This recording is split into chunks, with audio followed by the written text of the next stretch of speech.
Selamat siang, perkenalkan nama saya Justina Susanti dengan NIM 20070100146. Saya adalah mahasiswi dari program studi Ilmu Kesehatan Masyarakat, Fakultas Kesehatan Masyarakat, Universitas Nusa Cendana Kupang. Di video kali ini saya akan mereview kembali materi K3. Ada 7 topik yang akan kita bahas di video kali ini. Yang pertama, itu tentang penerapan K3 di masa pasca pandemi COVID-19. Yang kedua tentang higiene industri, yang ketiga tentang gizi kerja, yang keempat tentang toksikologi industri, yang kelima tentang psikologi industri, yang keenam tentang promosi kesehatan di tempat kerja, dan yang terakhir tentang sistem manajemen K3. Langsung saja kita masuk ke materi yang pertama, yaitu penerapan K3 di masa pasca pandemi COVID-19. Tenaga kerja adalah salah satu aset penting yang dimiliki oleh sebuah organisasi atau perusahaan. Untuk itu, organisasi atau perusahaan harus memberikan perlindungan dalam bentuk keselamatan dan kesehatan kerja atau biasa disebut dengan K3 kepada para tenaga kerjanya dari berbagai potensi bahaya dan ancaman terkait pekerjaan yang mereka lakukan. Hal ini sesuai yang diamanatkan dalam Undang-Undang Nomor 13 Tahun 2003 itu tentang ketenagakerjaan, di mana setiap tenaga kerja berhak untuk memperoleh keselamatan dan kesehatan dalam pelaksanaan pekerjaan yang diberikan oleh perusahaan. Untuk itu, perusahaan harus menerapkan sistem manajemen keselamatan dan kesehatan kerja. Tenaga kerja diberikan jaminan keselamatan dan meningkatkan derajat kesehatan. Itu dilakukan dengan melakukan tindakan pencegahan terjadinya kecelakaan dan penyakit yang disebabkan oleh pekerjaan, yaitu mengurangi atau mengendalikan efek negatif di tempat kerja, pengobatan atau rehabilitasi, serta penyuluhan kesehatan. Hal ini bertujuan agar tenaga kerja dapat bekerja secara optimal. Menurut Haryanja, setiap perusahaan dan pelaku usaha berkewajiban untuk memelihara tempat kerja yang sehat dan aman bagi seluruh tenaga kerja, mematuhi syarat dan standar kerja. Selanjutnya kita akan masuk di tujuan keselamatan dan kesehatan kerja. Di sini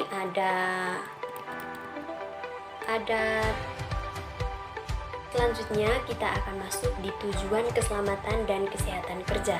Itu antara lain yang pertama, memberikan jaminan keselamatan dan kesehatan secara fisik, psikologi, dan sosial bagi setiap karyawan atau pekerja. Yang kedua, penggunaan peralatan dan perlengkapan kerja seefektif mungkin. Dan yang ketiga, pemeliharaan keamanan seluruh hasil produksi. Yang keempat, memberikan jaminan terhadap pemeliharaan dan peningkatan kesehatan gizi pegawai. Yang kelima, meningkatkan partisipasi kerja, keserasian, serta gairah kerja. Yang keenam, melindungi pekerja dari gangguan kesehatan yang disebabkan oleh kondisi dan lingkungan kerja. Yang ketujuh, memberikan rasa aman bagi seluruh karyawan atau pekerja dalam melaksanakan pekerjaannya. Penerapan keselamatan dan kesehatan kerja diharapkan dapat menjamin konsistensi dan efektivitas perusahaan dalam meminimalisir, mengurangi, dan mencegah risiko kecelakaan dan penyakit akibat kerja. Hal ini dilakukan untuk menjaga produktivitas kerja karyawan dengan melibatkan unsur tenaga kerja, manajemen perusahaan, kondisi dan lingkungan kerja yang terintegrasi agar tercipta suasana kerja yang aman dan produktif. Sejalan dengan hal ini, hasil penelitian mengenai penerapan keselamatan dan kesehatan kerja menunjukkan memiliki pengaruh yang positif dan signifikan terhadap produktivitas kerja karyawan. Setiap perusahaan harus membiasakan kehidupan new normal untuk mengikuti protokol kesehatan di lingkungan atau area kerja perusahaan sesuai dengan instruksi pemerintah. Dengan pelaksanaan keselamatan dan kesehatan kerja atau K3 diharapkan dapat memberikan perlindungan bagi para pekerja dari gangguan kesehatan akibat kondisi saat ini agar produktivitas kerja tetap terjaga. Hal ini sejalan dengan hasil penelitian Friska Ayu 2019 bahwa keselamatan dan kesehatan kerja berpengaruh pada produktivitas kerja karyawan. Berdasarkan hasil penelitian tersebut, dapat kita diketahui bahwa keselamatan dan kesehatan kerja sangat penting pelaksanaannya pada suatu organisasi atau perusahaan. Selain sebagai bentuk jaminan keselamatan dan kesehatan bagi seluruh tenaga kerja atau karyawan, namun juga sebagai upaya bagi organisasi atau perusahaan untuk meningkatkan produktivitas dan presentasi kerja karyawan. Hal senada juga disampaikan oleh Wahyudi bahwa keselamatan dan kesehatan kerja merupakan salah satu program yang dapat meningkatkan produktivitas kerja, di mana keselamatan dan kesehatan kerja berpengaruh positif dan signifikan terhadap produktivitas kerja karyawan. Diperlukan beberapa pemahaman dan kemampuan untuk menciptakan lingkungan kerja yang baik dan sehat. Antara lain, yang pertama adalah antisipasi. Antisipasi merupakan kemampuan seseorang untuk memperkirakan, memprediksi, dan mengestimasi bahaya yang mungkin terdapat pada tempat kerja yang merupakan konsekuensi dari aktivitas kerja. Yang kedua adalah rekognisi. Rekognisi merupakan kemampuan perusahaan untuk mengenal bahaya lingkungan yang berhubungan dengan pekerjaan dan pemahaman dari dampak yang ditimbulkan terhadap para pekerja maupun masyarakat di sekitarnya. Yang ketiga adalah evaluasi. Evaluasi adalah proses pengambilan keputusan yang hasilnya adalah tingkat bahaya dalam operasi industri. Proses evaluasi yang dilakukan sebagai pendekatan dasar dalam menentukan tindakan pengendalian yang akan diambil. Tahap evaluasi ini dilakukan justifikasi terhadap tingkat bahaya yang ada dengan membandingkan dengan standar seperti NAB, TLV, dan PEL. Dan yang terakhir adalah pengendalian atau kontrol lingkungan kerja.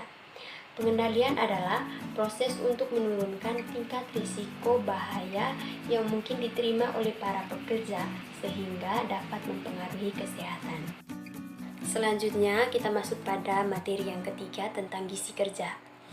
Gizi kerja adalah nutrisi atau kalori yang diperlukan oleh tenaga kerja untuk memenuhi kebutuhan sesuai dengan jenis pekerjaan. Tujuannya adalah yang pertama mencapai tingkat kesehatan tenaga kerja dan juga mencapai produktivitas kerja yang setinggi-tingginya. Gizi kerja dalam pendekatan praktisnya berada dalam kelompok multidisipliner, higiene perusahaan, kesehatan, dan keselamatan kerja. Berikutnya, kebutuhan gizi bagi tenaga kerja. Tenaga kerja memerlukan makanan yang bergizi untuk pemeliharaan tubuh, untuk perbaikan dari sel-sel jaringan, untuk pertumbuhan sampai masa-masa tertentu, dan untuk melakukan kegiatan termasuk pekerjaan. Bagi tenaga kerja, kekurangan akan zat-zat tersebut akan mengakibatkan gangguan kesehatan dan juga produktivitas kerja. Sebagai contoh, yang pertama, kurangnya putih telur atau protein dan kalori akan menurunkan kapasitas untuk bekerja. Hal ini biasanya terjadi sebagai akibat suatu proses kronis dengan akibat penurunan berat badan tenaga kerja. Nah, contoh yang kedua, tidak cukupnya zat besi berakibat anemia. Kekurangan zat besi ini sudah barang tentu disertai berkurangnya produktivitas dari tenaga kerja ini. Yang ketiga, penyakit gondok sebagai akibat rendahnya tubuh memperoleh yodium, memiliki gejala-gejala menurunnya metabolisme dan kegiatan-kegiatan tubuh. Yang keempat, itu kekurangan vitamin A, mungkin menyebabkan gangguan penglihatan pada tenaga kerja yang bekerja di tempat kerja yang gelap, misalnya karena intensitas penerangan atau cahaya yang kurang pada malam hari. Hal ini dapat menimbulkan kecelakaan kerja yang berat. Pada umumnya di negara-negara yang sedang berkembang terjadi kekurangan kalori dan protein atau KKP dan KEP serta vitamin-vitamin pada pekerja. Adapun penyebabnya, yang pertama itu faktor ekonomi. Artinya rendahnya upah. Yang kedua, ketidaktahuan atau tingkat pendidikan yang rendah. Yang ketiga, kebiasaan-kebiasaan yang kurang baik. Yang keempat, percaya akan takayul. Yang kelima, tingginya penyakit parasit dan infeksi oleh bakteri pada alat pencernaan. Kebutuhan akan zat makanan meningkat sesuai dengan berat dan besarnya beban dan tegangan sebagai akibat dari pekerjaan. Misalnya, gangguan vitamin B mempunyai hubungan erat dengan upaya atau kerja otot. Vitamin C memiliki pengaruh baik terhadap efek tekanan panas atau heat stress. Masalah dalam penerapan gizi kerja. Dalam pengamatan menunjukkan bahwa terdapat beberapa masalah dalam penerapan gizi kerja di perusahaan.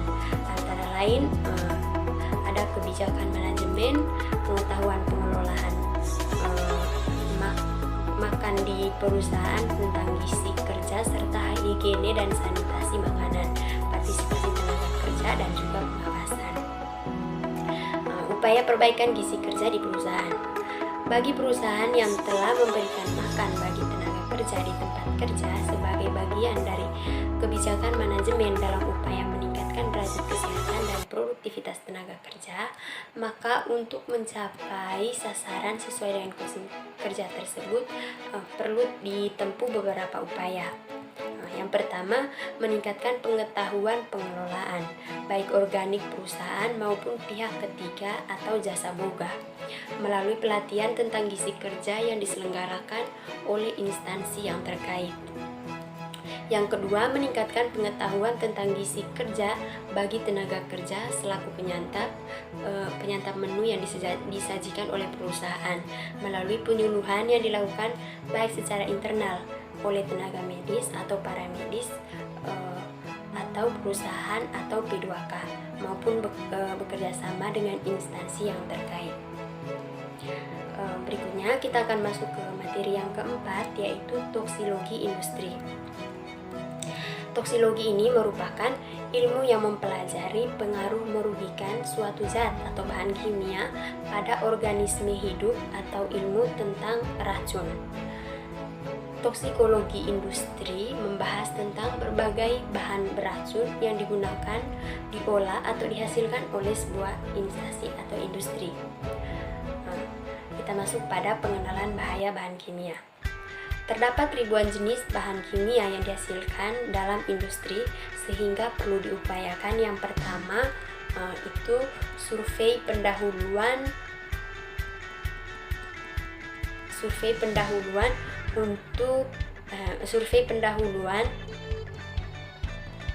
untuk mengenal bahan kimia yang terdapat di industri dan merencanakan program evaluasi risiko bahaya serta tindak lanjutnya.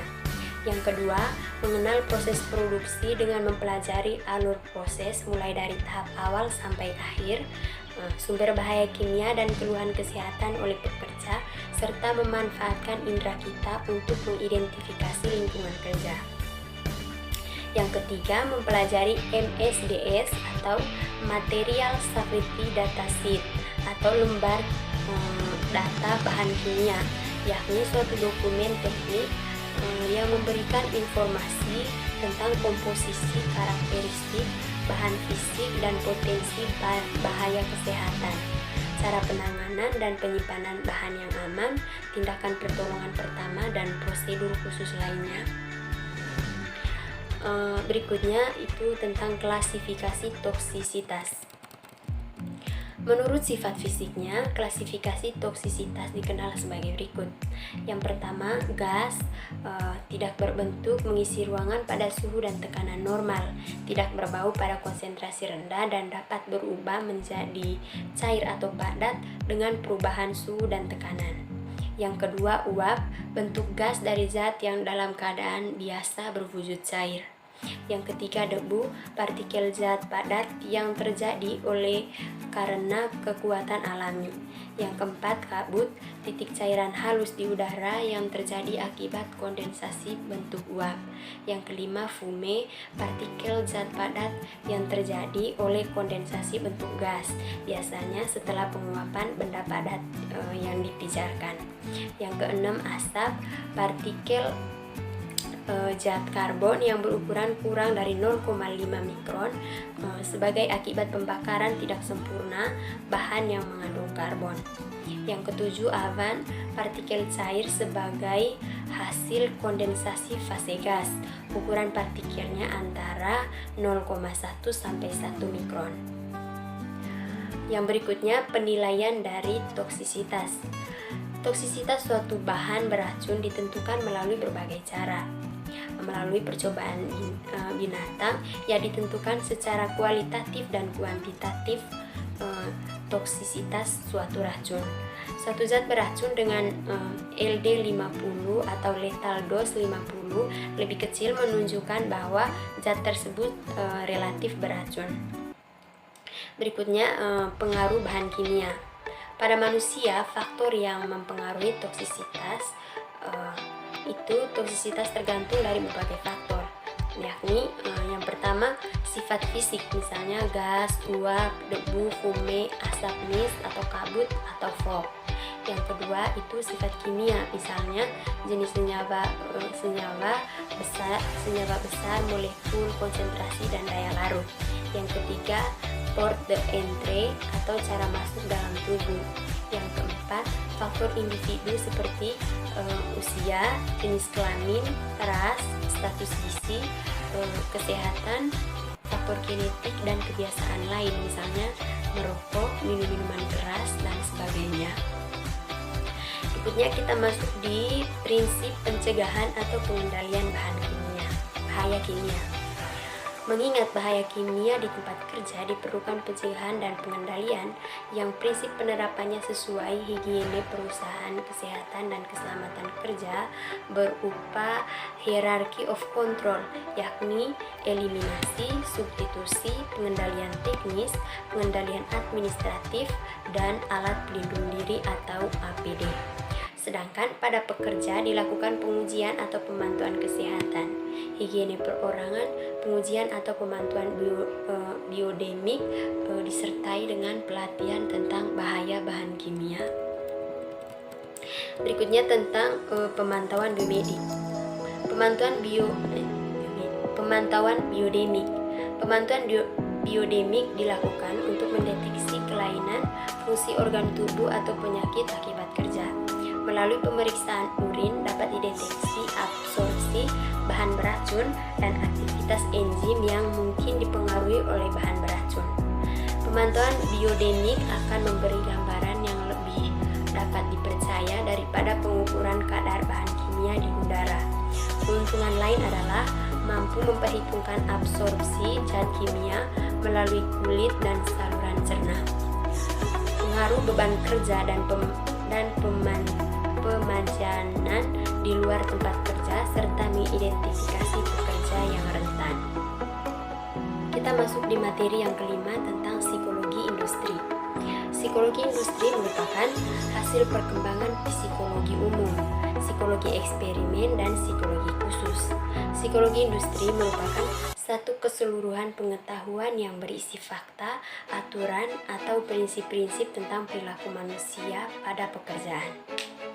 Psikologi industri adalah ilmu yang mempelajari tentang perilaku manusia dalam peranannya sebagai tenaga kerja dan sebagai konsumen, baik secara perorangan maupun secara kelompok, dengan maksud agar temuannya dapat diterapkan dalam industri dan organisasi untuk kepentingan dan kemanfaatan manusianya dan organisasinya. Ruang lingkupnya yang pertama itu psikologi industri adalah ilmu. Yang kedua, psikologi industri mempelajari perilaku manusia. Yang ketiga, perilaku manusia dipelajari dalam peranannya sebagai tenaga kerja dan sebagai konsumen. Yang keempat, perilaku manusia dipelajari secara perorangan dan kelompok. Keterkaitan antara psikologi industri dengan ilmu lainnya itu yang pertama kaitan dengan perilaku keorganisasian, dan yang kedua kaitan dengan manajemen sumber daya manusia. Aspek dalam psikologi industri itu yang pertama organisasi dan kelompok kerja, yang kedua analisis jabatan atau pekerjaan, yang ketiga pengertian pelatihan dan pengembangan, yang keempat psikologi kerekayasaan, yang kelima kondisi kerja, yang keenam kepemimpinan, yang ketujuh penilaian karya, yang kedelapan motivasi kerja, yang kesembilan kepuasan kerja, dan yang kesepuluh pengertian stres kerja. Oke, kita masuk ke materi yang keenam, itu tentang promosi kesehatan di tempat kerja. Nah, pengertian promosi kesehatan di tempat kerja merupakan komponen kegiatan pelayanan pemeliharaan atau perlindungan kesehatan pekerja dari suatu pelayanan kesehatan kerja. Sayang sekali dalam beberapa hal, promosi kesehatan di tempat kerja dikembangkan sebagai kegiatan yang terpisah dari pelayanan kesehatan kerja. Hal ini selain membuang sumber daya, juga tidak efektif dalam kemajuan program promosi kesehatan di tempat kerja. Tujuan promosi kesehatan di tempat kerja adalah untuk mempengaruhi sikap masing-masing pekerja mengenai kesehatannya secara individu, sehingga dari hari ke hari mereka akan menentukan keputusan atas pilihannya secara personal menuju gaya hidup yang sehat dan lebih positif. Manfaat promosi kesehatan di tempat kerja. Ada beberapa manfaat dari promosi kesehatan di tempat kerja. Yang pertama, itu bermanfaat bagi pihak manajemen tempat kerja. Yang kedua, meningkatnya dukungan terhadap program kesehatan dan keselamatan pekerja di tempat kerja. Yang ketiga, citra positif atau tempat kerja yang maju dan peduli kesehatan. Yang keempat, meningkatnya moral dari staf. Yang kelima, menurunnya angka kemangkiran karena sakit. Yang keenam, meningkatnya produktivitas. Yang ketujuh, menurunnya biaya kesehatan. Yang kedelapan, bagi pekerja. Yang kesembilan, meningkatnya kepercayaan diri. Yang kesepuluh, menurunnya stres. Yang kesebelas, meningkatnya semangat kerja. Dan yang terakhir, yang ke-12, meningkatnya kemampuan mengenali dan mencegah penyakit. Yang ke-13, meningkatnya kesehatan individu, keluarga, dan masyarakat sekitar. Langkah-langkah strategis promosi kesehatan di tempat kerja. Langkah-langkah strategis promosi kesehatan di tempat kerja dilaksanakan melalui pendekatan pemberdayaan masyarakat pekerja atau PPMP, Primary Health Care Approach. Tahapan langkah-langkah dari pendekatan pemberdayaan masyarakat pekerja adalah sebagai berikut. Yang pertama, advokasi secara umum ialah suatu bentuk komunikasi yang berlangsung dari pihak yang lemah ke yang lebih kuat atau yang lebih berkuasa. Yang kedua itu sosialisasi. Sosialisasi adalah kegiatan mendiseminasikan pesan ke semua arah atau horizontal yang dalam konteks tempat kerja adalah pada semua pekerja di semua tingkatan, agar semua pekerja mengetahui, memahami, dan mengamalkan pesan yang diprogramkan oleh manajemen tempat kerja.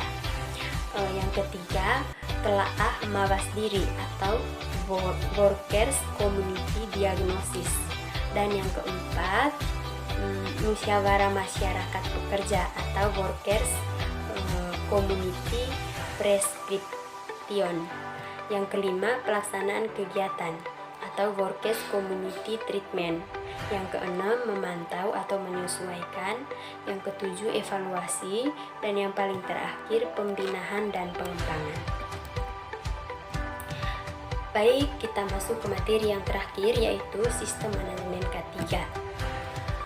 Sistem manajemen K3 dan kesehatan kerja adalah bagian dari sistem manajemen secara keseluruhan yang meliputi struktur organisasi, kegiatan perencanaan, pelaksanaan, pengkajian, tanggung jawab, prosedur, proses, dan sumber daya yang dibutuhkan dalam pengembangan, penerapan, pencapaian, pengkajian, dan pemeliharaan kebijakan keselamatan dan kesehatan kerja dalam rangka pengendalian risiko yang berkaitan dengan kegiatan kerja guna terciptanya tempat kerja yang aman, efisiensi, dan produktif. Pelaksanaan Sistem Manajemen Keselamatan Kerja atau SMK3 Peraturan Pemerintah Nomor 50 Tahun 2012 seperti diketahui, tujuan penerapan Sistem Manajemen Keselamatan dan Kesehatan Kerja atau SMK3 ini adalah dalam rangka yang pertama itu untuk meningkatkan efektivitas perlindungan K3 dengan cara terencana, terukur, terstruktur, dan terintegrasi. Yang kedua, untuk mencegah kecelakaan kerja dan mengurangi penyakit akibat kerja dengan melibatkan manajemen, tenaga kerja atau pekerja, dan serikat pekerja. SMK3 diwajibkan bagi perusahaan mempekerjakan lebih dari 100 orang dan mempunyai tingkat potensi bahaya yang tinggi. Untuk itu, perusahaan diwajibkan menyusun rencana K3. Dalam menyusun rencana K3 tersebut, pengusaha melibatkan ahli K3, panitia pembina keselamatan dan kesehatan kerja atau P23K, wakil pekerja, dan juga pihak lain yang terkait. Kita masuk di dalam pengendalian. Dalam proses operasional dilakukan pengendalian meliputi kegiatan, produk, barang, dan jasa. Sementara itu, untuk cakupan pengendalian meliputi bahan, peralatan, lingkungan kerja, cara kerja, sifat kerja, dan proses kerja. Audit SMK3 adalah pemeriksaan secara sistematis dan independen terhadap pemenuhan kriteria yang telah ditetapkan untuk mengukur suatu hasil kegiatan yang telah direncanakan dan dilaksanakan dalam penerapan SMK3 di perusahaan. Terdapat tujuan program audit adalah didasarkan pada pertimbangan yang pertama itu prioritas manajemen, yang kedua tujuan komersial, yang ketiga persyaratan peraturan perlu, yang kelima persyaratan kontrak, yang keenam kebutuhan untuk evaluasi pemasok, yang ketujuh persyaratan pelanggan, yang kedelapan kebutuhan pihak lain yang berkepentingan, yang kesembilan risiko terhadap organisasi. Adapun ruang lingkup audit SMK3 yaitu yang pertama pembangunan dan pemeliharaan komitmen, yang kedua strategi pendokumentasian, yang ketiga peninjauan ulang dan kontrak, yang keempat pengendalian dokumen, yang kelima pembelian, yang keenam keamanan bekerja berdasarkan SMK3, yang ketujuh standar pemantauan, yang kedelapan pelaporan dan perbaikan kekurangan, yang kesembilan pengelolaan material dan perpindahannya, yang kesepuluh pengumpulan dan penggunaan data, yang kesebelas audit SMK3, yang kedua-belas pengembangan keterampilan dan kemampuan. Kita masuk di materi yang kelima tentang psikologi industri. Psikologi industri merupakan hasil perkembangan psikologi umum, psikologi eksperimen, dan psikologi khusus. Psikologi industri merupakan satu keseluruhan pengetahuan yang berisi fakta, aturan, atau prinsip-prinsip tentang perilaku manusia pada pekerjaan. Psikologi industri adalah ilmu yang mempelajari tentang perilaku manusia dalam peranannya sebagai tenaga kerja dan sebagai konsumen, baik secara perorangan maupun secara kelompok, dengan maksud agar temuannya dapat diterapkan dalam industri dan organisasi untuk kepentingan dan kemanfaatan manusianya dan organisasinya. Ruang lingkupnya yang pertama itu psikologi industri adalah ilmu. Yang kedua, psikologi industri mempelajari perilaku manusia. Yang ketiga, perilaku manusia dipelajari dalam peranannya sebagai tenaga kerja dan sebagai konsumen. Yang keempat, perilaku manusia dipelajari secara perorangan dan kelompok. Keterkaitan antara psikologi industri dengan ilmu lainnya itu yang pertama, kaitan dengan perilaku keorganisasian, dan yang kedua kaitan dengan manajemen sumber daya manusia. Aspek dalam psikologi industri itu yang pertama organisasi dan kelompok kerja, yang kedua analisis jabatan atau pekerjaan, yang ketiga pengertian pelatihan dan pengembangan, yang keempat psikologi kerekayasaan, yang kelima kondisi kerja, yang keenam kepemimpinan, yang ketujuh penilaian karya, yang kedelapan motivasi kerja, yang kesembilan kepuasan kerja, dan yang kesepuluh pengertian stres kerja. Oke, kita masuk ke materi yang keenam, itu tentang promosi kesehatan di tempat kerja. Nah, pengertian promosi kesehatan di tempat kerja merupakan komponen kegiatan pelayanan pemeliharaan atau perlindungan kesehatan pekerja dari suatu pelayanan kesehatan kerja. Sayang sekali dalam beberapa hal, promosi kesehatan di tempat kerja dikembangkan sebagai kegiatan yang terpisah dari pelayanan kesehatan kerja. Hal ini selain membuang sumber daya, juga tidak efektif dalam kemajuan program promosi kesehatan di tempat kerja. Tujuan promosi kesehatan di tempat kerja adalah untuk mempengaruhi sikap masing-masing pekerja mengenai kesehatannya secara individu, sehingga dari hari ke hari mereka akan menentukan keputusan atas pilihannya secara personal menuju gaya hidup yang sehat dan lebih positif. Manfaat promosi kesehatan di tempat kerja. Ada beberapa manfaat dari promosi kesehatan di tempat kerja. Yang pertama, itu bermanfaat bagi pihak manajemen tempat kerja. Yang kedua, meningkatnya dukungan terhadap program kesehatan dan keselamatan pekerja di tempat kerja. Yang ketiga, citra positif atau tempat kerja yang maju dan peduli kesehatan. Yang keempat, meningkatnya moral dari staf. Yang kelima, menurunnya angka kemangkiran karena sakit. Yang keenam, meningkatnya produktivitas. Yang ketujuh, menurunnya biaya kesehatan. Yang kedelapan, bagi pekerja. Yang kesembilan, meningkatnya kepercayaan diri. Yang kesepuluh, menurunnya stres. Yang kesebelas, meningkatnya semangat kerja. Dan yang terakhir, yang ke-12, meningkatnya kemampuan mengenali dan mencegah penyakit. Yang ke-13, meningkatnya kesehatan individu, keluarga, dan masyarakat sekitar. Langkah-langkah strategis promosi kesehatan di tempat kerja. Langkah-langkah strategis promosi kesehatan di tempat kerja dilaksanakan melalui pendekatan pemberdayaan masyarakat pekerja atau PPMP, Primary Health Care Approach. Tahapan langkah-langkah dari pendekatan pemberdayaan masyarakat pekerja adalah sebagai berikut. Yang pertama, advokasi secara umum ialah suatu bentuk komunikasi yang berlangsung dari pihak yang lemah ke yang lebih kuat atau yang lebih berkuasa. Yang kedua itu sosialisasi. Sosialisasi adalah kegiatan mendiseminasikan pesan ke semua arah atau horizontal, yang dalam konteks tempat kerja adalah pada semua pekerja di semua tingkatan, agar semua pekerja mengetahui, memahami, dan mengamalkan pesan yang diprogramkan oleh manajemen tempat kerja. Yang ketiga, telaah mawas diri atau workers community diagnosis.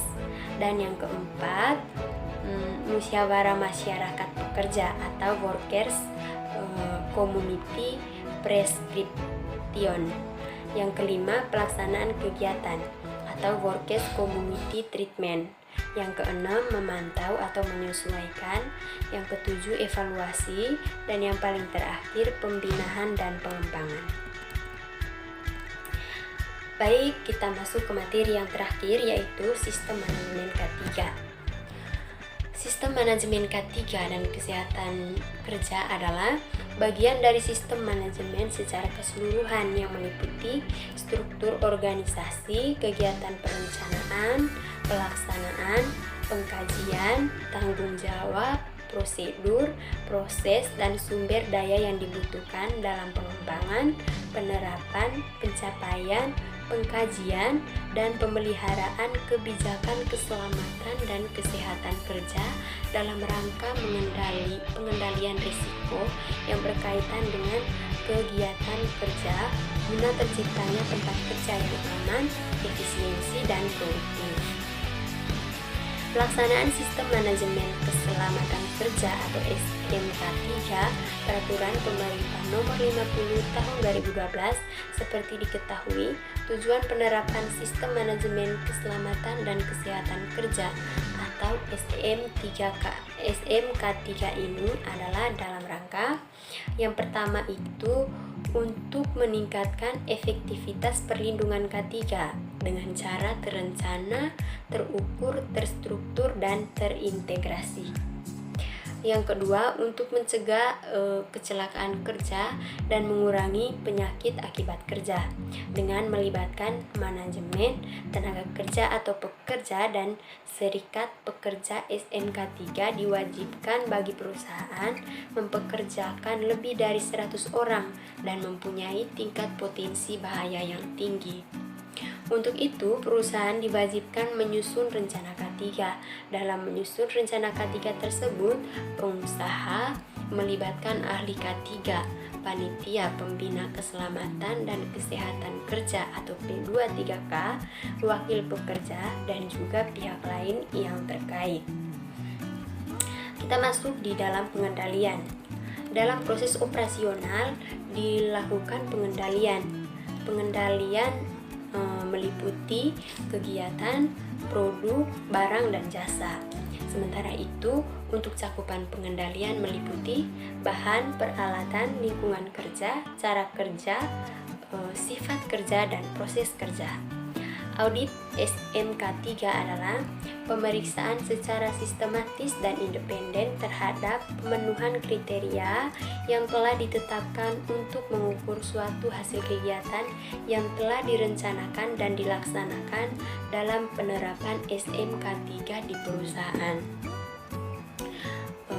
Terdapat tujuan program audit adalah didasarkan pada pertimbangan yang pertama itu prioritas manajemen, yang kedua tujuan komersial, yang ketiga persyaratan peraturan perlu, yang kelima persyaratan kontrak, yang keenam kebutuhan untuk evaluasi pemasok, yang ketujuh persyaratan pelanggan, yang kedelapan kebutuhan pihak lain yang berkepentingan, yang kesembilan risiko terhadap organisasi. Adapun ruang lingkup audit SMK3 yaitu yang pertama pembangunan dan pemeliharaan komitmen, yang kedua strategi pendokumentasian, yang ketiga peninjauan ulang dan kontrak, yang keempat pengendalian dokumen, yang kelima pembelian, yang keenam keamanan bekerja berdasarkan SMK3, yang ketujuh standar pemantauan, yang kedelapan pelaporan dan perbaikan kekurangan, yang kesembilan pengelolaan material dan perpindahannya, yang kesepuluh pengumpulan dan penggunaan data, yang kesebelas audit SMK3, yang ke-12 pengembangan keterampilan dan kemampuan. Baik, sekian review materi K3 dari saya. Semoga video ini bermanfaat bagi kita semua. Terima kasih dan selamat siang.